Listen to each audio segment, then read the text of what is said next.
Welcome to the Natural Super Kids podcast, where you will discover practical strategies to inspire you to boost the health and nutrition of your kids. I'm Jessica Donovan, a qualified naturopath specialising in kids' health, and I want to make it as easy as possible for you to raise healthy and happy kids. Let's get into it.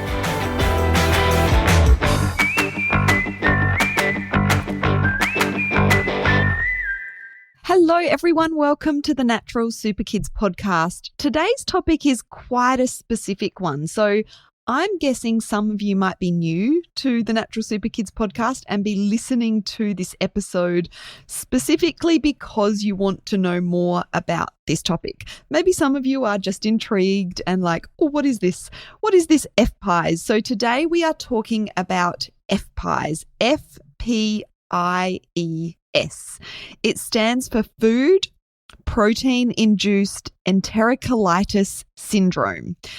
It is a type of allergy, but it is very different from the food allergies that we know of and the food allergy symptoms that are familiar to us. And I want to talk about it and give it its own episode because the parents that we support that have kids with FPIES often come to us after a long journey of misdiagnosis and confusion in terms of them not getting the answers that they're looking for a long time.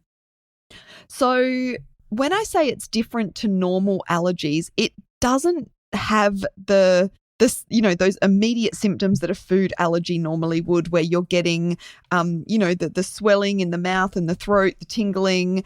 It also doesn't have things like hives or any respiratory congestion type symptoms associated with it. Usually, instead, we're getting gut symptoms that are delayed, and the key kind of symptom is vomiting, especially like quite severe, repetitive vomiting. And it usually happens 1 to 4 hours after eating the trigger food. So this is where it can get quite confusing. So classic signs: repeated forceful vomiting. And then that's often followed by paleness, floppiness, cold, lethargic, and sometimes diarrhea. So it is pretty awful. And it happens generally in babies is when it starts. And a lot of kids and babies do grow out of it, which we're going to be talking about in a moment as well. So the typical kind of, story is that a baby or a toddler eats a food and then they're fine. But 1 to 4 hours later, they suddenly start vomiting. And it's not just a little, spit up. It's repeated, forceful, very unpleasant vomiting. And then, as I said, they often go pale, floppy, cold, lethargic, and it can be quite scary for parents and obviously very unpleasant for the little bubs. But because it doesn't look like a typical allergy, you might be very concerned about these symptoms. You might go to the GP or the hospital and get told it's probably gastro, maybe it's reflux, maybe there's some sort of allergic reaction to a food. But then when the same pattern happens again after the same food, that's when, often the puzzle pieces kind of fall into place.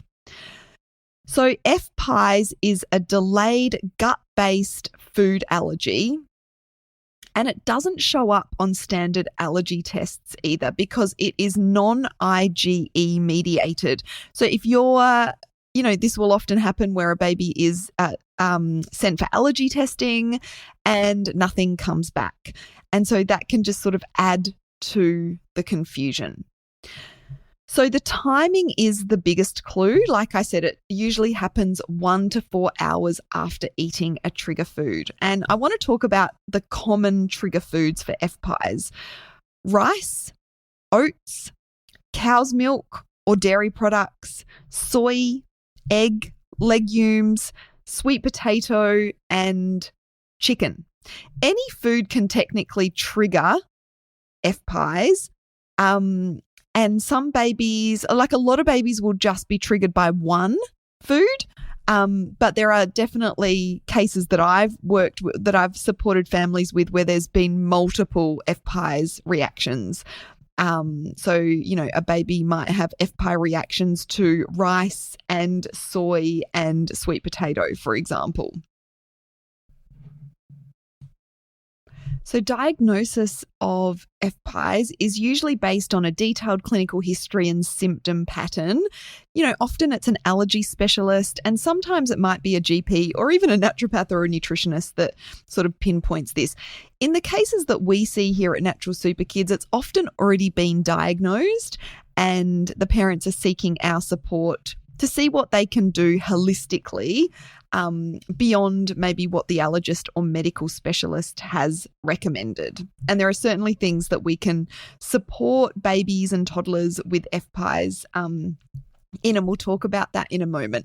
So remember that a negative allergy test does not mean that there's no food allergy, because there are these types of allergies, and we talked about some others last week on the podcast, such as mast cell activation issues, and FPIES is another one of those examples where food allergy tests come back clear, but there is a different type of allergy happening. It's happening through a different immune pathway, and this is where FPIES and things like mast cell activation syndrome can be so confusing for parents, because there's clearly a reaction happening, but the allergy testing is coming back clear, and this can sort of stump medical practitioners as well. So signs that it could be FPIES: that vomiting, that recurrent severe vomiting 1 to 4 hours after eating. When a child then becomes pale, floppy, cold, lethargic, symptoms are mainly gut-based, there's no hives or swelling or congestion or wheezing, and the same pattern happens again with the same food.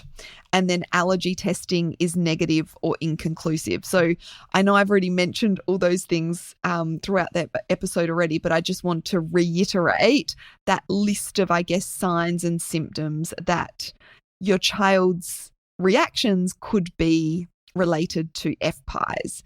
And so where mistakes in diagnosis happen or confusion with parents happen, often this gets diagnosed or thought of as gastro, particularly the first episode. But thinking about, the differences in that gastro picture, in terms of, there's a lot of similarities, right? But it's usually not until it happens again that we're like, hang on a minute, last time my baby ate oats, this happened, and now it's happening again. This mustn't be gastro. So that repeated pattern is where it's often sort of picked up. And it's important that you're picking up on the particular food that the reaction is happening with. We don't want to be continuing to expose a child to foods where there's an FPIES reaction, because, they're very unpleasant symptoms, and there can be, complications in terms of dehydration and that sort of thing. So medical guidance and an action plan is really important. And the other, flip side of that is we don't want to over restrict everything. We really want to get clear on what it is that the child is reacting to. We don't want to be removing lots of different foods or going on restrictive elimination diets. Usually it's 1 or 2 or 3, but more often than not, it's one food that a baby is reacting to. So we don't need to get a lot of, fear around other foods as well, because then that can lead to nutrient gaps or us restricting food variety, which can have an impact on the health of the gut microbiome.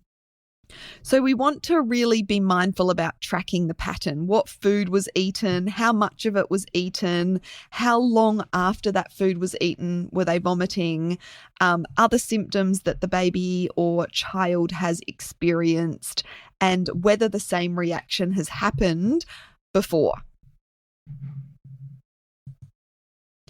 And I would just highly recommend, if you're a parent listening to this and FPIES has not been diagnosed yet, but you're really wondering what is going on with your child, this is going to be giving you some good information just listening to this episode anyway.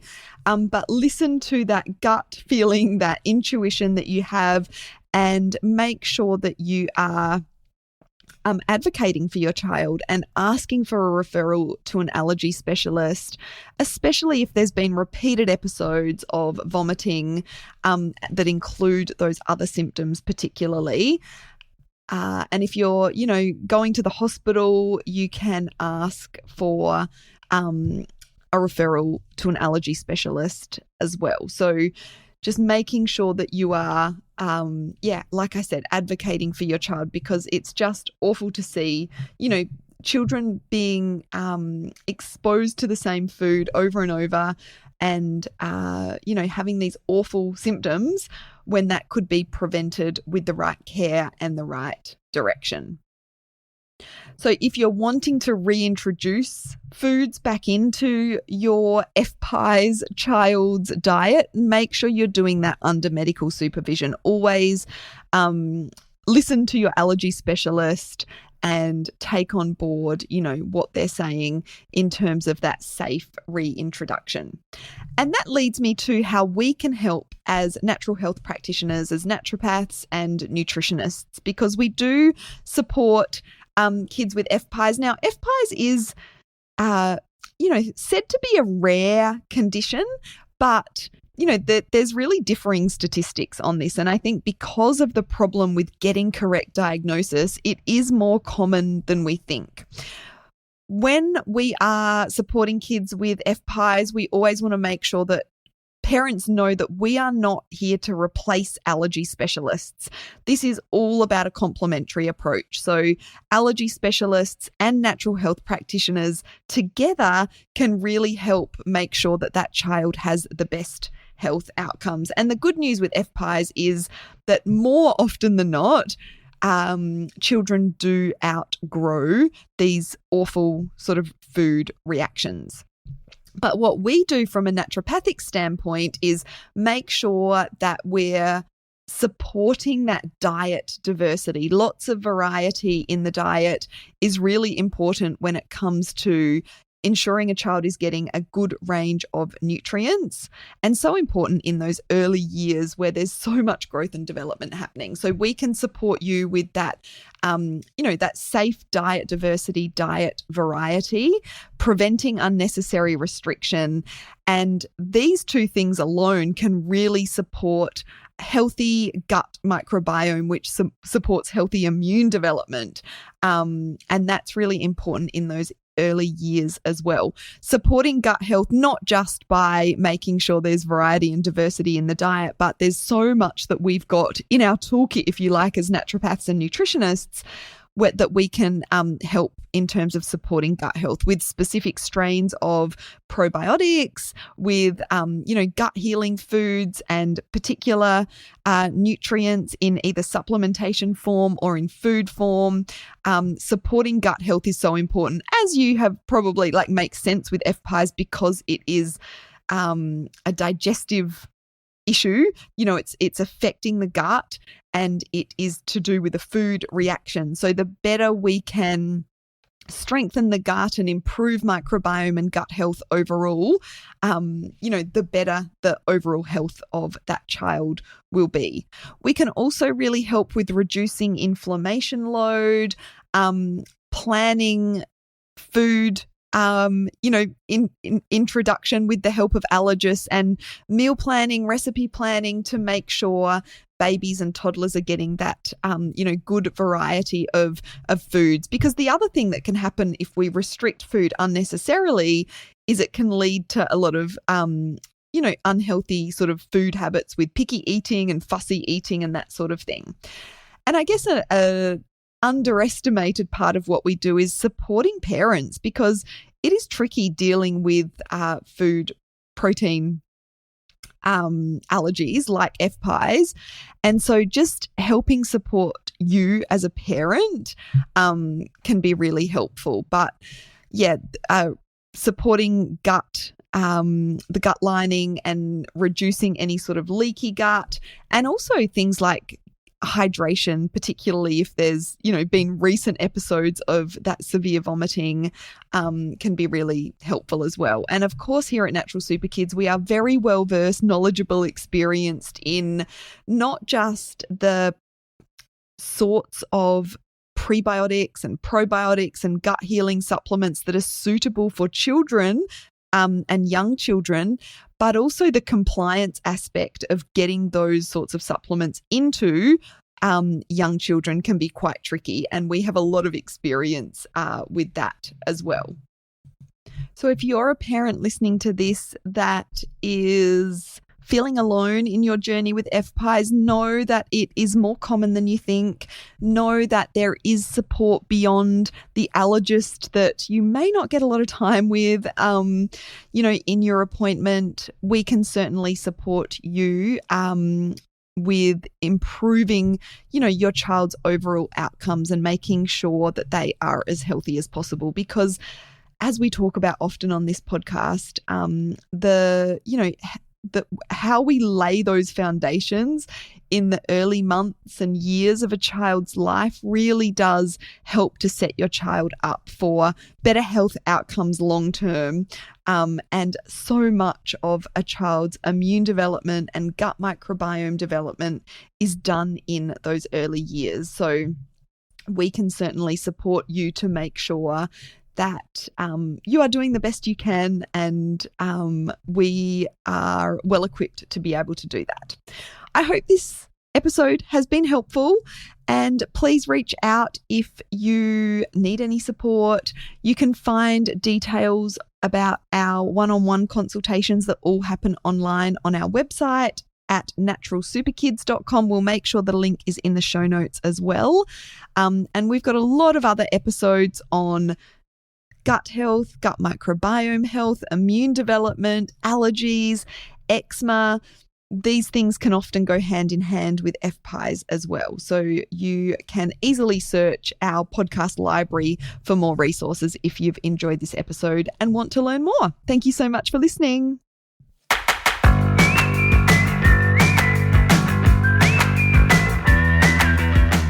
Thank you so much for joining me on the podcast today.